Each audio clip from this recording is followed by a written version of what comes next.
Hello, America. I'm Judge Andrew Napolitano in for Glenn Beck tonight. First up, the debt, the president, and you. Today we found out that the president claims that the debt does matter.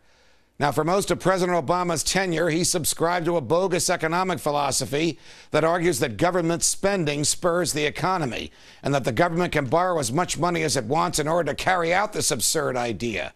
Thus, he supported initiatives like the stimulus packages, which borrowed and flushed $1 trillion down the drain. Because this economic philosophy, government borrowing and spending its way to prosperity, does not account for political influence. And as we all know, when money is being spent and politicians are the ones spending it, it's going to be wasted on their pet projects that don't help the economy grow, but just ensure the re-election of the politicians who do the spending. But today, the president has finally realized that the debt does matter. But is he willing to spend less? No, of course not. He's willing to tax the folks who create the jobs and thereby slow the rate of economic growth. After all, under President Obama, the debt has exploded to the tune of $1 trillion a year. Joining me now on the president's debt dance, South Carolina Republican Senator Lindsey Graham. Welcome back to the Glenn Beck program, Senator. It's good to see you. Judge, how you doing? I miss you. Thank you. Same here. Senator, I think we just witnessed the kickoff to the president's re-election campaign. What do you think? I think he's getting religion because of the way the wind is blowing. I like the president personally, but his budget a couple of years ago or a couple of months ago did nothing on spending and entitlements.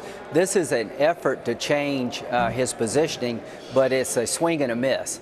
He did this because of the pressure the public's putting on all of us up here to get serious about America's long-term indebtedness. You know, I'm really confused by what he said, Senator. This is the same president who, as you know, just 4 months ago, signed into law an extension of the Bush-era tax rates.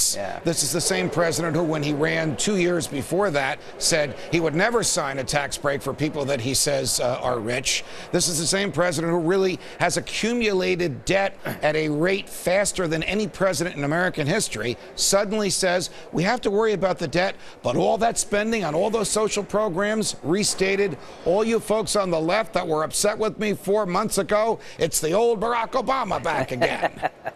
And the one thing he didn't do is touch where the debt really is, and that's the entitlement reform. Right. He did nothing about Social Security, Medicare, or Medicaid. That is 57% of government spending. Today, with Rand Paul and Mike Lee, I introduced a Social Security reform bill that gets to solvency at a 75-year from now. It will be fully solvent. We adjust the age to 70 slowly but surely over time, and we means test benefits, and we don't raise 1 penny of taxes. To anybody listening to this program, tax increases cost Americans jobs. There's no other way to say it. 2 days before our taxes are due. I don't know if he looked at the calendar, because until April 15th, he announces that he wants to raise taxes on the people that pay the most. Isn't this dead on arrival in the Congress today with 47 Republicans in the Senate and a majority of Republicans in the House? He knows this isn't going anywhere. Well, have you ever been to a party with somebody that really didn't want to be there? Yes. The president really doesn't want to be here. He's talking about things that he doesn't really believe in, and that's reducing the size of government. But he did not produce, even today, a budget that deals with our long-term debt issues. You cannot get America out of bankruptcy until you reform Medicare, Social Security, and Medicaid, and he did nothing about these entitlement programs. You can't get enough taxes from people making over $250,000 a year to begin to get us out of debt, and 40% of Americans don't pay any income tax, and the ones that are making over $250,000, 750,000 of them are small business people who create the jobs for our economy. Right. It's a job killer. Senator Graham, tell me where you think we're going to go in the long run, because in about 3 weeks, the president, and I think the Republican leadership may go along with him on this as long as they can get some concessions, will ask the Congress to amend the law to allow him to borrow more money. Now, he has borrowed more money at a faster rate, as you know, than any president in history. Today, as usual, he blamed it on his predecessors. But he's added $1 trillion a year. He wants to add another $1 trillion between now and October. He wants to add $1.7 trillion in the year following that. Is the Congress going to let him borrow at the rate at which he wants to? Are they going to let him borrow, period? I hope that we will not raise the debt limit until we address why we're in debt. The debt limit being raised without fundamental reform is just a bad idea. It is It is feeding the system that exists today. What we ought to do is come up with entitlement reform before we raise the debt. Work together as Republicans and Democrats to do what Rand Paul and Mike Lee did along with me today. Show you can save Social Security from bankruptcy. You can wipe $5.4 trillion of unfunded debt off the table if you just adjust the age and means test benefits. I don't want to tax anybody, but in the future, at my income level, I would give up some future benefits for Social Security based on my income. Just don't raise my taxes, because that hurts the ability to create jobs. I'm not going to vote for the debt ceiling increase until the Congress and the President assures me we're going to deal with why we got in debt. All right. What is your opinion of Congressman Paul Ryan's proposals, which would cut far more than the President's in future years? And what will happen to those proposals when I think they are passed by the House later this week and end up on Harry Reid's desk somewhere? I think Paul has come up with a very good plan. He did the hard things when it comes to entitlement. He didn't do a whole lot on Social Security, but when it comes over here, I imagine the demagoguery would start about his Medicare proposal. He takes Medicaid and he block grants it. He gives the money to governors to come up with programs to serve people. You know, in South Carolina, we have different health care issues than they do in California. So a block grant in Medicaid not only saves money, it helps people with a better quality of health care. Paul did that. So at the end of the day, Mike Lee, Rand Paul, and Lindsey Graham today showed the Congress and the nation how you can save Social Security from bankruptcy by continuing what Ronald Reagan and Tip O'Neill did, adjust the age from 67 to 70. At 2032, the new retirement age would be 70. And that's a long time away. You can plan for it, and we means test benefits. Thank you for looking at me when you said that's a long time away. Is there any room in your ideas about saving us money for meaningful cuts in the Defense Department's budget? There's some ways to reform defense spending, but in terms of GDP spending, the amount of money we spend as a nation on defense, we're at a historic low since World War II. But here's how you save money on defense. When you build a new weapon system, it's a cost-plus contract. Guess what? The contractor could care less how long it takes to develop the weapon, because they get paid. And at the end of the day, the more it costs to develop the weapon system, the more they get from the government. Why don't you replace that system with a fixed price? Tell contractors, if you want to build weapons for the United States, you got to put 25% of the cost in development up front. When it's completed, it's going to be a fixed price contract, and any overruns you're on the hook for if you cause them. That could save hundreds of billions of dollars just by changing the way you do business. That's that military-industrial complex thing Eisenhower warned us about. Senator Graham, Lindsey Graham, Republican from South Carolina, it's a pleasure as always. Thanks for being with us. Go get him, Judge. Thanks. You got it. And the president continues the blame game, pointing the finger at the Republicans' budget plan, which he called, quote, listen to this, deeply pessimistic. They want to give people like me a $200,000 tax cut that's paid for by asking 33 seniors each to pay $6,000 more in health costs. That's not right. And it's not going to happen as long as I'm president. We're not sure if Vice President Joe Biden was listening, though. It kind of looks like he may have, look at him there, he may have dozed off.